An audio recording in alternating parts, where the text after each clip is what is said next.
نحمدہ و نصلی علی رسولہ الکریم بسم اللہ الرحمن الرحیم۔ میں تو یہی سمجھتا تھا کہ جو مرزا جیلنی والا مسئلہ ہے نا، یہ شیعہ ہی اس کی سپورٹ کرتے ہیں اور شیعہ ہی اس کو اوپر لے کے جا رہے ہیں، لیکن اب میں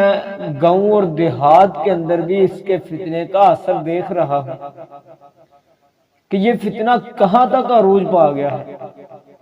اللہ کے بندو، یہ صحابہ کرام کا گستاخ ہے، اللہ کے نبی کا گستاخ ہے، یہ اللہ کا گستاخ ہے، یہ قرآن و حدیث کا گستاخ ہے، یہ صحابہ کرام کا گستاخ ہے۔ ایک ایمان والا ہو کر، ایک مسلمان ہونے کے ناطے آپ ایسے انسان کی کیسے سپورٹ کر سکتے ہیں جو اللہ کے رسول کو کہتا ہے کہ یہ کل کے چھوکرے ہیں کہ 10 یہودی بھی اللہ کے رسول پر ایمان نہیں لائے تھے۔ یہ اللہ کے رسول صلی اللہ علیہ وسلم کی شان میں گستاخی کرنے والا، صحابہ کرام کی شان میں گستاخی کرنے والا کہتا ہے اگر میں اس دور میں ہوتا تو میں نے ان کے خلاف تلوار نکال لینی تھی۔ یہ قرآن کی گستاخی کرنے والا ہے کہ قرآن کو بغیر ترجمے کے پڑھنا ایسا ہی ہے جیسے فرنچ میں گالیاں نکالنا ہے۔ حالانکہ اللہ کے رسول صلی اللہ علیہ وسلم فرما رہے ہیں، صحیح بخاری اور مسلم شریف کے اندر حدیث پاک موجود ہے، نبی کریم صلی اللہ علیہ وسلم نے فرمایا کہ قرآن مجید کا ایک حرف پڑھنے کی 10 نیکیاں ہیں، اور ساتھ یہ بھی تشریح فرمائی کہ لا اقول الف لام میم حرف، میں یہ نہیں کہتا کہ الف لام میم یہ ایک حرف ہے، ولیکن الف حرف ولام حرف ومیم حرف، الف علیحدہ حرف ہے، لام علیحدہ حرف ہے، میم علیحدہ حرف ہے، اس کی 30 نیکیاں ہیں۔ اب دنیا کے علماء کا سروے کریں، کسی ایک علماء کو بھی اس کا مطلب نہیں پتا ہوتا کہ الف لام میم کا کیا مطلب ہے۔ پوری دنیا کی فقہ کی کتابیں اٹھائیں، کسی کے اندر الف لام میم کا حرف کا لفظ کا ترجمہ ہے ہی نہیں، اور یہ کہہ رہا ہے کہ بغیر ترجمے پڑھنا ایسے ہی ہے جیسے فرنچ میں گالیاں نکالنا۔ یہ گستاخی نہیں ہے، یہ صحابہ کرام کے خلاف اپنی گندی زبان کو بکتا ہے، سیدہ عائشہ کے خلاف اپنی گندی زبان کو بکتا ہے، سیدنا علی رضی اللہ تعالیٰ عنہ کی شان میں توہین کر رہا ہے، اللہ کے رسول کی شان میں گستاخی کر رہا ہے۔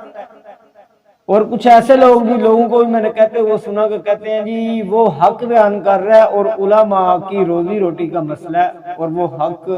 چھپاتا نہیں، علماء کی روزی روٹی کا مسئلہ بن رہا ہے، علماء اس لیے تڑپ رہے ہیں۔ نعوذ باللہ من ذالک۔ ایسی سوچ انسانوں کی بن چکی ہے، یہ کتنا بڑا فتنہ عروج پا گیا۔ ہر انسان کو چاہیے کہ اس کا بائیکاٹ کرے، ہر انسان کو چاہیے کہ اس کا سامنا کرے۔ میں مبارکباد دیتا ہوں ان علماء کو جنہوں نے ان کے ساتھ مباہلے کا چیلنج کیا، مناظرے کا چیلنج کیا، لیکن کئی علماء ایسے بھی ہیں جنہوں نے سامنے بیٹھنے کا صرف 20 لاکھ روپیہ انعام رکھ دیا ہے کہ صرف بیٹھ جائے 20 لاکھ روپیہ ملے گا۔ لیکن آج مجھے بھی یہ سمجھ لگ گئی ہے کہ یہ ہمارے اساتذہ تو دور کی بات ہے، ہمارے کبائر علماء تو دور کی بات ہے، یہ ادنے سے ادنے طالب علم کے آگے بھی نہیں بیٹھ سکتا، یہ نہیں بیٹھے گا۔ یہ صرف جھونپڑی کے اندر داخل ہو کر اور کمرے کے اندر سے بیٹھ کر لوگوں کو جواب دے سکتا ہے اور لوگوں کو بتا سکتا ہے، یہ باہر نکل کر میدانوں کے اندر نہیں کچھ بتا سکتا۔ یہ جاہل انسان ہے، یہ ملعون انسان ہے، یہ اللہ کے رسول کا گستاخ انسان ہے، یہ قرآن و حدیث کا گستاخ ہے۔ ایسے انسان کی سپورٹ کرنا بہت بڑا جرم ہے۔ یہ حدیث کو آدھا بیان کر کے اور سیدنا امیر معاویہ کی توہین کر دیتا ہے، کبھی سیدنا امیر معاویہ کو بھونکتا ہے، کبھی علی رضی اللہ تعالیٰ عنہ کو بھونک رہا ہے، کبھی اللہ کے رسول کو بھونک رہا ہے، کبھی اللہ کو بھونک رہا ہے۔ کلپ موجود ہے اس کے۔ لہذا ہر انسان کو چاہیے کہ اس کے فتنے کا اپنی اپنی مساجد کے اندر، اپنے اپنے گروہ کے اندر، اپنے اپنے علاقے کے اندر سب کو بتائیں کہ یہ فتنہ ہے، یہ اللہ کے رسول کی گستاخیاں کر رہا ہے، ہمارا حق نہیں بنتا کہ ہم اس کا دفاع کریں یا اس کی دعوت دیں یا اس کا کلپ لگائیں یا اس کے جو قرآن و حدیث بیان کر رہا ہے کچھ باتیں ٹھیک کر رہا ہے کہ وہ بابوں کے خلاف بول رہا ہے کہ اللہ کے علاوہ کوئی مشکل کشا، کوئی حاجت روا نہیں ہے، یہ باتیں ٹھیک کر رہا ہے، لیکن لوگ اس کی یہ باتوں کی طرف مائل ہو کر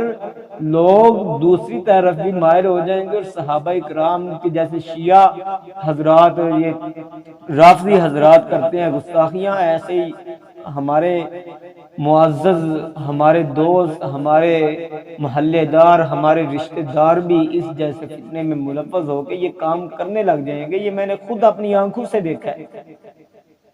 لہٰذا اس کے بارے میں کوئی بھی انسان کمپرومائز نہ کرے، کوئی بھی انسان اس کے بارے میں سمجھوتا نہ کرے، ہر انسان کو چاہیے، یہ فرض ہے کہ اس فتنے کا تعارف کروائے اور اس فتنے کو سمیٹنے کی کوشش کرے۔ ہم انشاءاللہ دعا بھی کریں گے، کوشش بھی کریں گے کہ اللہ اس کو سخت ترین سزا دے۔ ہماری حکومتیں ملی ہوئی ہیں، ان کو کوئی پتہ نہیں کہ اللہ کے رسول کی گستاخی ہو رہی ہے، صحابہ کرام کی گستاخیاں ہو رہی ہیں۔